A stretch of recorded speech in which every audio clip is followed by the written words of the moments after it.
님들, 하나솔루션 유상증자 사태가 보여주는 한국 주식시장의 진짜 문제 뭔지 알고 있었어?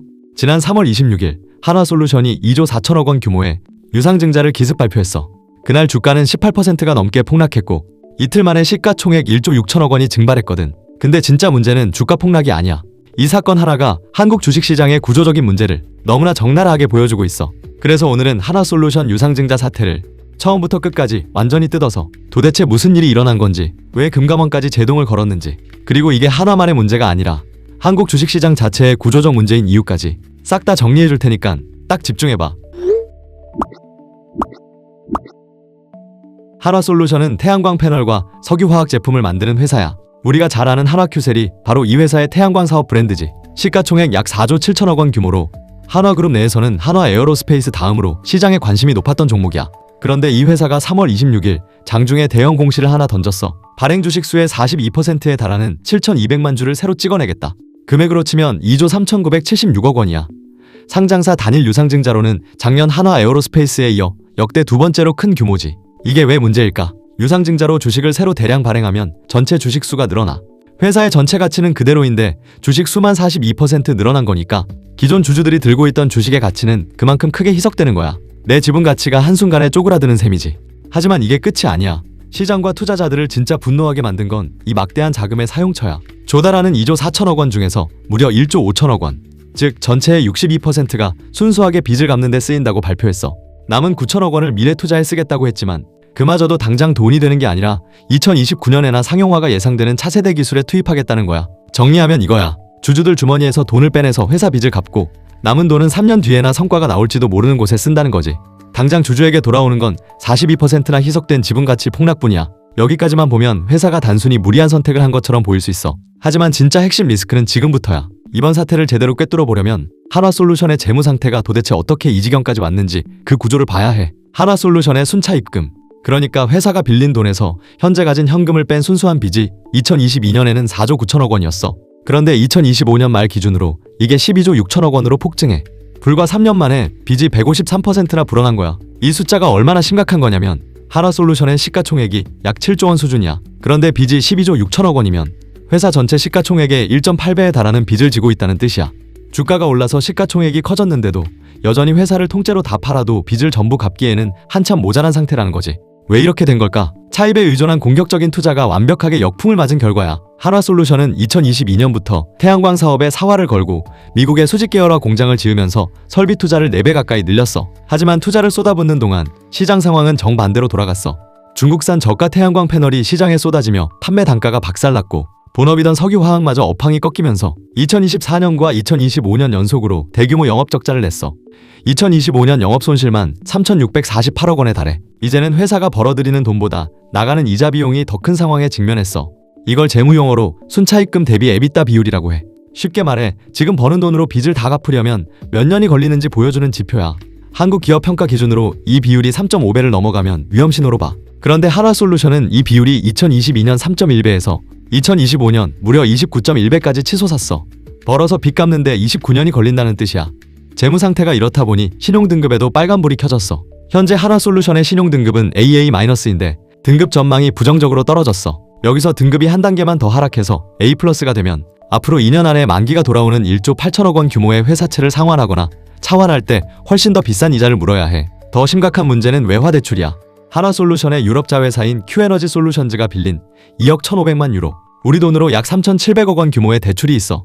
이 대출의 핵심 재무 약정이 순차입금을 에비타의 5배 이하로 유지하는 거였어. 그런데 아까 수치가 29배라고 했지. 이미 약정을 명백하게 위반한 상태야. 이 때문에 해당 부채가 당장 1년 안에 갚아야 하는 유동부채로 분류돼 버렸어. 이건 과거 롯데케미칼 사태와 아주 유사한 구조야. 2024년에 롯데케미칼도 재무비율 유지 특약을 지키지 못해 위기에 빠진 적이 있어. 당시 한국기업평가는 단 한 건이라도 기한 이익 상실이 발생하면 전체 채권의 조기 상환 요구로 번질 수 있다고 강력하게 경고했지. 하나솔루션 역시 지금 똑같은 연쇄부도 리스크, 즉 구조적 시한폭탄을 안고 있는 상황이야. 결국 회사 입장에서는 신용등급이 떨어지기 전에 주주들한테 돈을 걷어서 빚부터 갚자라는 판단을 한 거야. 근데 나이스 신용평가의 분석이 더 무서워. 하나솔루션이 유상증자 대금 2조 4천억 원을 전액 다 빚 갚는 데 써도 순차입금 대비 에비타 비율은 23.4배에 머문다는 거야. 이 말은 즉 빚을 갚아도 근본적으로 해결이 안 된다는 뜻이야. 결국 실적이 좋아지지 않으면 아무리 돈을 넣어봐야 밑빠진 독에 물붓기가 될 수 있다는 거지. 근데 여기서 투자자들이 정말 분노한 포인트가 세 가지 있어. 첫 번째, 기가 막힌 타이밍이야. 이번 유상증자는 정기 주주총회가 끝난 지 고작 이틀 만에 기습적으로 발표됐어. 3월 24일에 주주총회를 열었는데 그때는 증자 이야기에 대해 단 한마디도 꺼내지 않았거든. 대신 발행 가능한 주식수를 3억 주에서 5억 주로 늘리는 정관 변경 안건만 조용히 통과시켰지. 그런데 유상증자 주관사의 실사가 끝난 날짜가 언제인지 알아? 주총 8일 전인 3월 16일이야. 그러니까 주총 전에 이미 수조 원대 증자 시나리오는 완벽하게 짜여 있었는데 주주들에게는 철저하게 함구하다가 주총이 무사히 끝나자마자 폭탄 공시를 던진 거야. 이건 단순한 소통 부족이 아니라 의도적인 정보 차단이었다는 비판을 피할 수가 없어. 두 번째, 경영 실패의 책임 소재야. 이건 아까 댓글에서도 가장 많이 지적했던 부분인데 핵심만 팩트로 짚어볼게. 빚이 12조 6천억 원까지 불어난 건 명백히 경영진의 무리한 투자 판단 때문이야. 태양광에 4조 원 이상을 쏟아부었는데 중국의 저가 물량 공세에 밀려서 패널 가격이 박살났고 결국 적자만 눈덩이처럼 쌓였지. 그런데 이 거대한 실패의 청구서를 경영진이 아니라 주주들이 지분 희석이라는 형태로 몽땅 떠안게 된 구조야. 잠깐, 여기서 유상증자로 지분이 희석된다는 게 무슨 뜻인지 설명해 줄게. 피자 한 판을 8조각으로 나눴다고 가정해보자. 우리가 한 조각을 들고 있으면 전체의 8분의 1을 소유한 거야. 그런데 회사가 갑자기 우리 피자 조각을 3개 더 추가로 자를게요 라고 선언해버리면 어떻게 될까? 전체가 11조각으로 늘어나니까 우리가 가진 한 조각의 가치는 8분의 1에서 11분의 1로 순식간에 쪼그라들어. 피자의 전체 크기는 그대로인데 오직 주주의 몫만 줄어드는 거지. 한화솔루션은 기존 주식의 무려 42%에 달하는 새 주식을 찍어냈으니 기존 주주들의 지분 가치가 한 번에 날아간 거야. 게다가 투자자들을 더 분노하게 만든 건 이 와중에 김승현 그룹 회장의 보수가 약 20%나 올랐다는 사실이야. 회사는 당장 빚 갚을 돈이 없다며 주주들에게 손을 벌리는데 총수 일가의 보상은 늘어난 거지.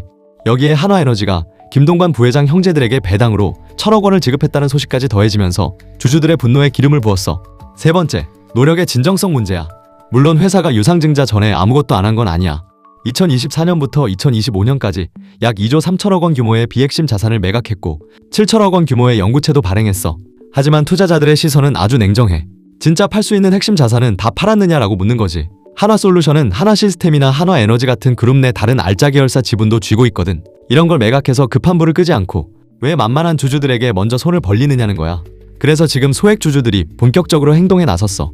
소액주주 대표인 천경득 변호사를 중심으로 금융감독원에 탄원서를 제출했고 임시주주총회 소집을 위해 지분을 결집하고 있어. 임시주총을 열려면 지분 3%가 필요한데 이미 그 수준을 훌쩍 넘겼다는 소식도 들려오고 아예 경영견제가 가능한 10%까지 지분을 모으는 방안도 추진 중이야. 지난번 코리아 디스카운트 영상에서도 다뤘지만 이게 바로 한국 주식시장에서 끝없이 반복되는 지독한 고질병이야. 대주주와 소액주주 사이의 이해관계 충돌. 회사에 치명적인 위기가 오면 고통은 소액주주가 가장 먼저 뒤집어쓰고 대주주는 안전하게 지배력을 유지하는 구조 말이야. 자, 그런데 여기서 우리 초보 투자자들이 가장 많이 헷갈려하는 치명적인 오류가 하나 생겨. 사냥꾼님, 근데 한화에어로스페이스도 작년에 대규모 유상증자 했잖아요. 그때는 주가가 폭락했다가 나중에 엄청 올랐는데 한화솔루션도 그냥 버티면 그렇게 올라가는 거 아닌가요? 결론부터 딱 잘라서 말하자면 지금 이건 완전히 다른 경우야. 여기에는 명확한 두 가지 이유가 있어.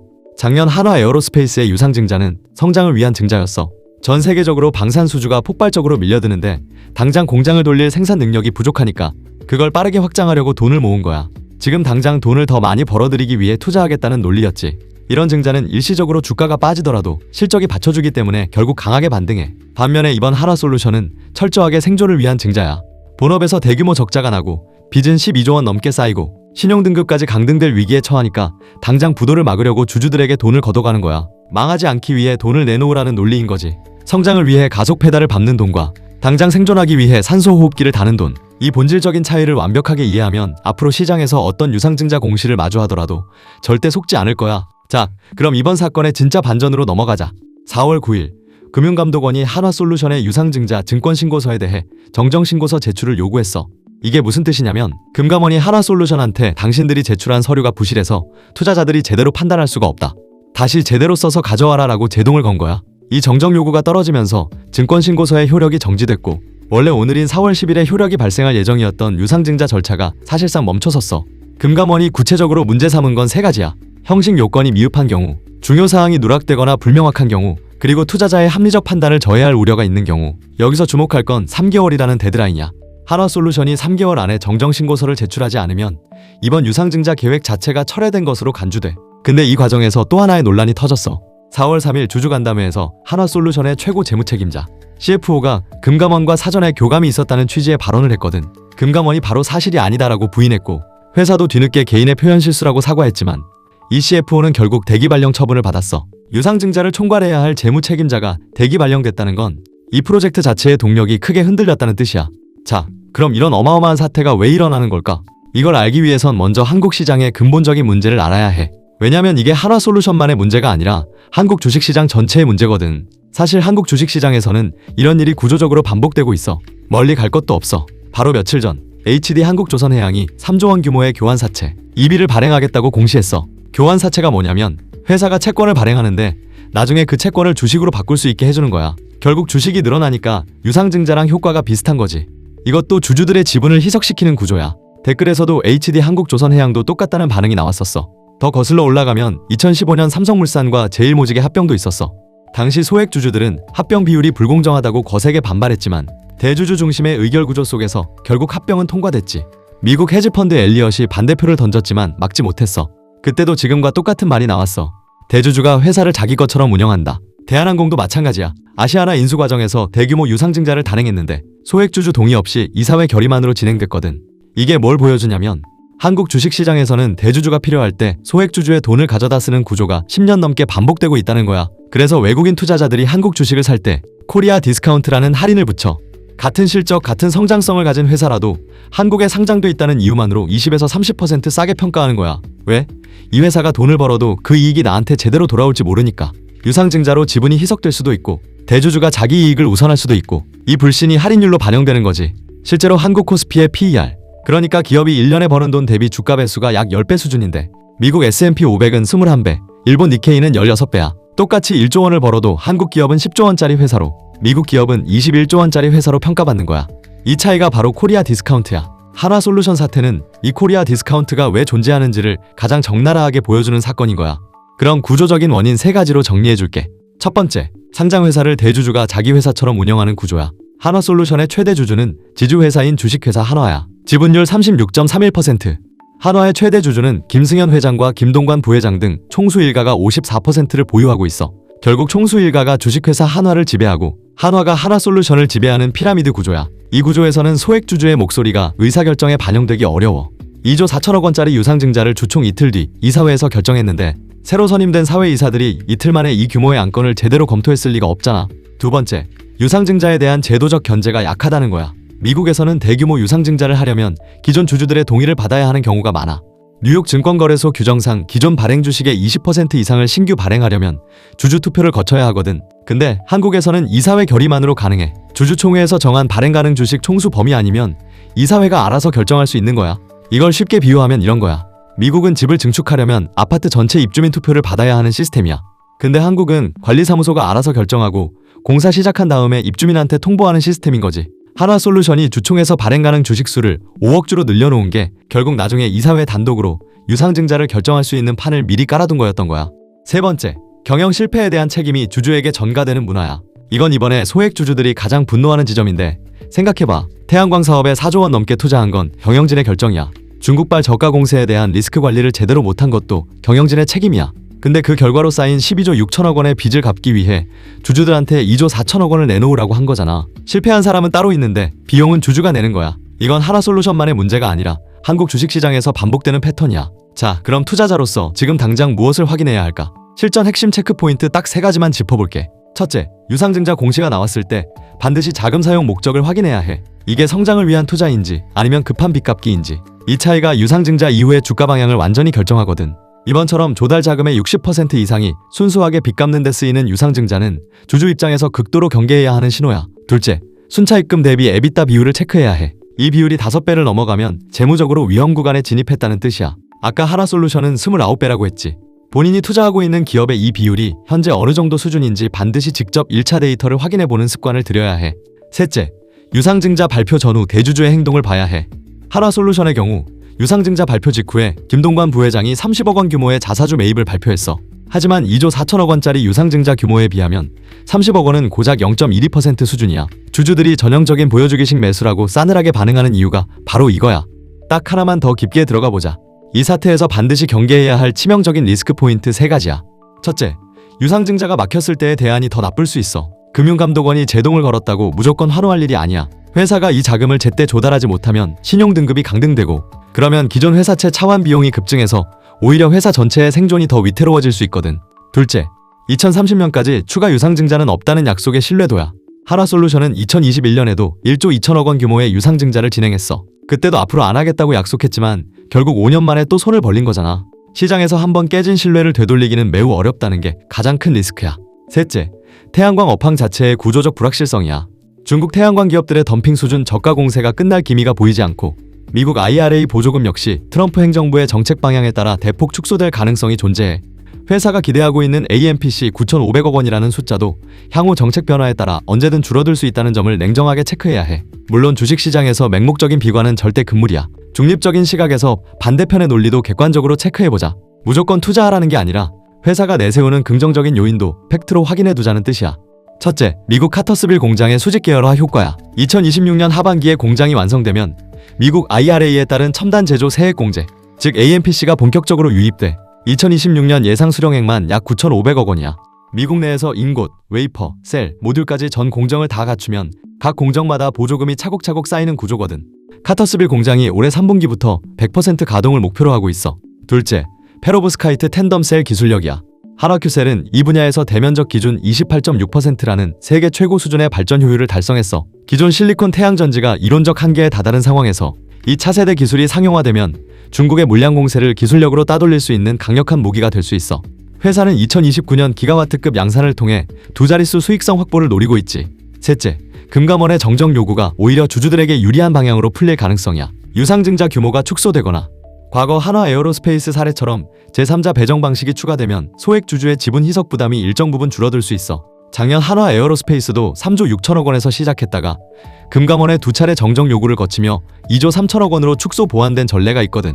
넷째, 그룹 차원의 자금 수혈 의지야. 한화 측이 초과 청약을 포함해 약 8,439억 원을 직접 납입하겠다고 나섰어. 대주주가 막대한 자금을 넣겠다는 건 최소한 회사를 살리겠다는 책임 의지를 보여주는 대목이야. 다만 이건 어디까지나 그룹 차원의 손실 분담일 뿐, 소액 주주가 겪는 지분 희석 비율 자체가 줄어드는 건 아니라는 점은 명확히 구분해서 봐야 해. 자, 그럼 월가를 움직이는 큰 자본의 시각은 어떨까? 현재 전문기관들은 한화솔루션에 대해 투자 의견을 매도로 제시하면서 이렇게 짚었어. 1조 5천억 원의 자금 상환으로는 차입금을 의미있게 축소할 수 없고, 미래 기술에 대한 선행 투자는 이상적이지만 현재와 같은 재무 구조에서는 우선순위가 될 수 없다. 반대로 긍정적으로 본다며 목표 주가 45,000원의 매수 의견을 유지한 곳들의 핵심 논거는 2026년 하반기 카터스빌 공장 정상 가동과 AMPC 본격 유입이 실적 턴어라운드의 열쇠라는 거야. 자, 앞으로 시장이 어떻게 흘러갈까? 복잡하게 생각할 거 없어. 딱 현실적인 그림 하나만 머릿속에 넣어둬. 한화솔루션은 3개월 안에 정정신고서를 제출해야 해. 이 과정에서 유상증자 규모를 축소하거나 한화 에어로스페이스 사례처럼 대주주가 3자 배정으로 추가 자금을 넣는 방식으로 수정될 가능성이 높아. 증권가에서는 주식회사 한화와 한화에너지가 합쳐서 7천억 원에서 8천억 원 정도를 직접 투입할 것으로 예상하고 있어. 결국 카터스빌 공장이 제대로 돌아가면서 실제로 흑자를 내느냐, 이것만이 주주들의 희생을 정당화할 수 있는 유일한 답이야. 오히려 우리는 여기서 더 큰 그림을 볼 줄 알아야 해.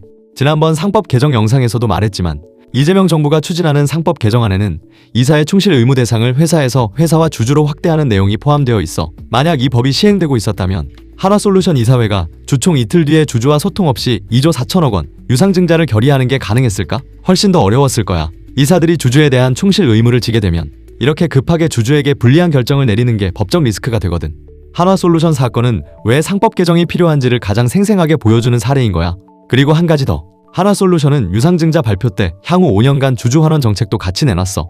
2030년까지 연결 당기순이익의 10%를 배당이나 자사주 매입 소각에 쓰겠다고 했는데 최소 주당 300원의 배당을 보장하겠다는 거야. 근데 잠깐, 2025년에 당기순 손실이 6,089억 원이야. 적자인 회사가 순이익의 10%를 환원하겠다는 건 지금 당장은 줄 게 없다는 얘기나 마찬가지야. 주당 300원이면 현재 주가 기준으로 배당 수익률이 1%도 안 되거든. 투자자들이 보여주기식이라고 반응한 이유가 여기에 있어. 결국 주주 환원도 실적이 뒷받침돼야 의미가 있는 거야. 2030년이라는 시간이 너무 멀고 그때까지 회사가 약속을 지킬 거라는 신뢰가 이미 깨진 상태라는 게 가장 큰 문제야. 참고로 한화솔루션이 내건 2030년 목표도 알아두자. 연결 기준 매출 33조 원, 영업이익 2조 9천억 원, 부채 비율은 현재 196%에서 100%까지, 순차입금은 12조 6천억 원에서 7조 원까지 낮추겠다는 거야. 신재생 에너지 부문에서만 매출 22조 원, 영업이익 1조 7천억 원을 달성한다는 청사진인데 이게 현실이 되려면 카터스빌 공장이 계획대로 돌아가야 하고 페로브스카이트 기술이 예정대로 상용화돼야 하고 중국의 저가 공세를 기술로 극복해야 해. 변수가 한두 개가 아닌 거지. 코리아 디스카운트가 해소되려면, 외국인 투자자 45조 원이 들어오는 MSCI 선진국 편입이 이뤄지려면 이런 일이 반복되지 않는 제도적 안전장치가 먼저 갖춰져야 해. 그리고 그 변화가 지금 실제로 진행 중이라는 거 꼭 기억하고. 정리할게. 한화솔루션의 2조 4천억 원 유상증자 사태는 단순히 한 회사의 나쁜 결정이 아니야. 한국 주식시장에서 대주주와 소액주주의 이해관계가 충돌할 때 누가 희생하는지 그 구조적 문제를 적나라하게 보여준 사건이야. 순차입금 12조 6천억 원, 순차입금 대비 EBITDA 29배, 발행주식의 42% 희석, 조달자금의 62%가 빚갚기. 이 숫자들이 말해주는 건 결국 하나야. 경영의 실패가 주주의 부담으로 전가되는 구조. 하지만 투자자인 우리가 진짜 봐야 할 건 당장의 분노가 아니라 이 사건 이후에 시장이 어떤 방향으로 바뀌고 있는지야. 금감원이 제동을 걸었다는 건 더 이상 이런 방식이 통하지 않는다는 신호야. 상법 개정이 추진되고 있다는 건 주주의 권리가 제도적으로 강화되는 시대가 오고 있다는 뜻이야. 한국 주식시장이 바뀌고 있어. 느리지만 확실하게. 그리고 그 변화의 방향을 읽는 투자자만이 결국 이 시장에서 살아남는다는 거 꼭 잊지 말아줘. 오늘 이야기 진짜 도움됐다 싶으면 좋아요 한 번씩 시원하게 꼭 눌러주고, 지금 투자하면서 제일 궁금한 것들 있어? 지금 바로 댓글에 적어줘. 경제사냥꾼이 직접 하나하나 댓글 다 확인하고 있으니까 밤새서라도 데이터 검증하고 분석해서 다음 영상으로 가져올게.